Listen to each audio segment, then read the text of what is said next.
Episode 13, Mars 200. 0 years ago, the first Martian civilization encountering the gods who protect the Martians. Mars 1 billion years BC. 10:30 am Martian time. The seashell parked on the surface of Mars. For now, we will go to 200.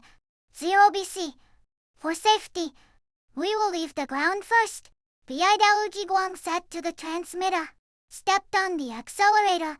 Pushed up the vertical lift handle, and the spacecraft slowly left the surface of Mars and entered the atmosphere. She entered mode time cruise. Target 100. 0 BC. On the console and pressed the execute button. The light inside the spacecraft dimmed, leaving only the dim indirect lighting ambient light. And Mars outside was like a vortex of water. Mars outside became clear again, and the large screen displayed a panoramic image of Mars and subtitles. 200.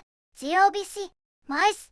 Below the spacecraft was a blue planet, the blue ocean, the vast expanse of earthy red and green land, and the light blue atmosphere, with large expanses of light gray to white clouds. LaoDi Guang stepped on the accelerator and pulled down the vertical lift handle. The spacecraft lowered its altitude and slowly passed over the sea. There were some sailboats on the sea, sailing against the wind and waves, with fishing nets towing behind them. The spacecraft was almost close to the sea surface, approaching a fishing boat that was pulling up the net from behind. There were 3 fishermen behind the boat, and their appearance was clearly visible. They were upright, human figures, about 1.3 meters tall, with a big, somewhat horse-like head, small ears, eyes that looked bigger than cow eyes, a small nose, a protruding, long and large mouth, slender arms, slender legs, wearing hand-woven clothes like sacks, straw sandals on their feet, and a straw hat on their heads. The Martian fisherman shook the wooden handle and rolled up the fishing net. A fisherman squatted beside the boat and took the catch from the fishing net with his hands. There were many fish of different shapes. Suddenly, the squatting fisherman screamed. A shark bit his trouser leg and dragged the man into the sea. Mui Guang was quick and swift. He chopped down the shark with a sword and the fisherman on the fishing boat threw a long rope to the man who fell into the water.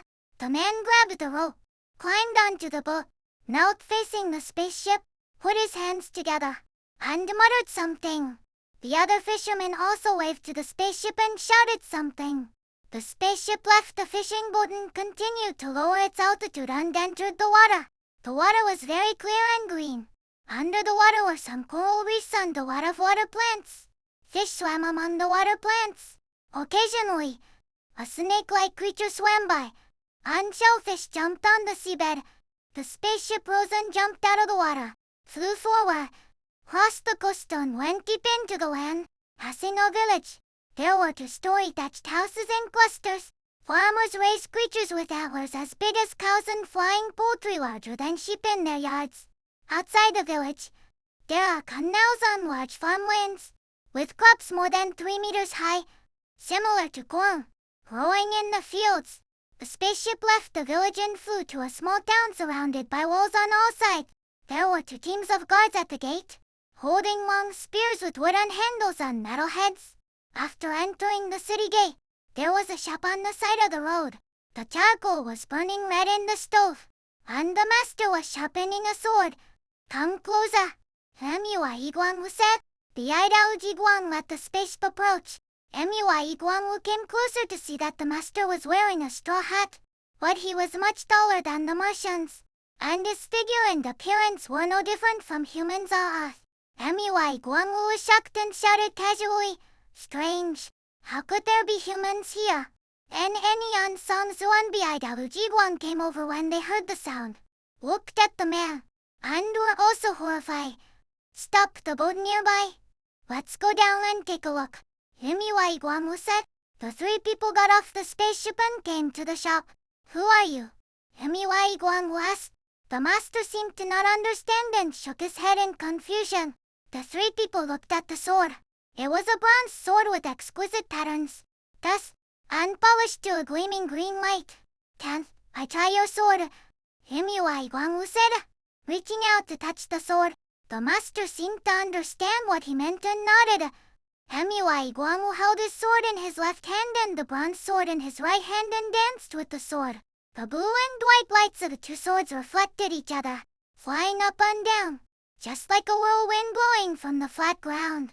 It's so refreshing, so refreshing. Emiwai Guamu shouted excitedly after practicing sword. Can you sell this sword to me? He pointed at the sword, then at the master and himself.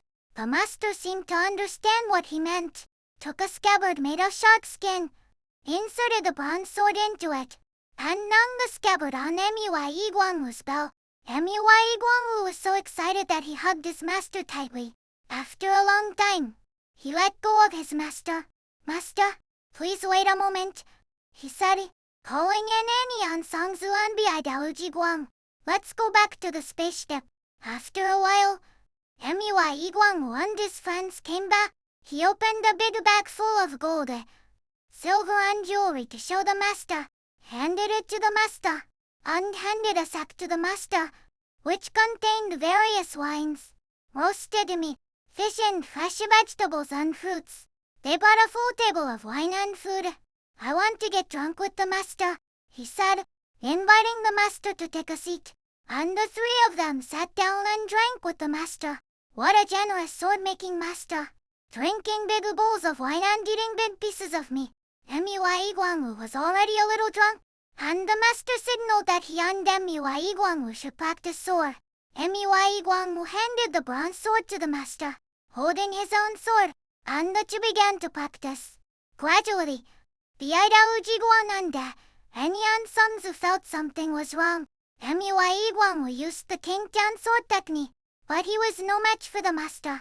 The master's sword technique was extremely mysterious. This was not a sparring, but a coach. Emiwai Guangwu practiced with the master and gradually learned the master's sword technique. The two stopped fighting. Suddenly, the master raised the bronze sword and chopped at the spaceship. The sword energy was overwhelming, and the sand and stones flew towards the spaceship. Seeing that it was not good, the three people each drew their swords and bring out their original power. The four swords collided in the air. The clouds and fog dissipated, and lightning and thunder roared. The master put away his body, and the three people also stopped. The master inserted the sword into the scabbard on Emiwai Guangwu's waist, looked at the three swords in the hands of the three people, made a good gesture, and patted Emiwai Guangwu on the shoulder. Seeing that his master was a little drunk, Emiwai Guangwu said goodbye to him. The master waved his hand, and the surrounding Martians rushed over to grab the remaining food on the table. The three returned to the spaceship, and Bidaluji Guang drove the spaceship, passing over the mountains and grasslands casually. Emiwai Guangwu was playing with the bronze sword. Bidaluji Guang said, "It's so strange that the swordsmith could absorb the original power of the three of us. Who is he?" Emiwai Guangwu said. He was clearly going to chop spaceship at that time, but since he could withstand the original power, he didn't really do it. It's so strange. And Enian Songzu said, "Oh no, he is testing us." Emiwai Guangwu, do you still remember where the great swordsmith went? Could he be the great swordsmith? Looking at his swordsmanship, he looks very similar, but he doesn't look like him. Iguai Guangwu said, and suddenly realized, maybe he is in disguise and deliberately doesn't let us recognize him. At least, he is also a fellow apprentice of the great swordsmith. There should be no other person in the world who can dissolve the original power. What are you talking about? Bidaluji Guang asked. It's too late to explain. Hurry up and drive the spaceship back to where we were just now. Iguai Guangwu said. The three returned to the sword-making shop and saw the Martians sharing the food they had brought in sacks. After looking around, they could not find the master. Nor was he in the house. When they asked the Martians, they pointed to the clouds in the sky and said it did not understand. Back on the spaceship, Emiwai Guangwu and Enian Songzu told Bidaluji Guang the story of the great swordsmith. How did we miss him? And Enian Songzu was inexplicably melancholy. So who is the great swordsmith? This is 200 years ago. How did the great swordsmith come here? Yes, but the fact is that the world of the first Martian civilization appeared 100 years later. And Yang Songzu said, that means that the great swordsmith was originally a godlike existence, transcending the times and at the level of the creator.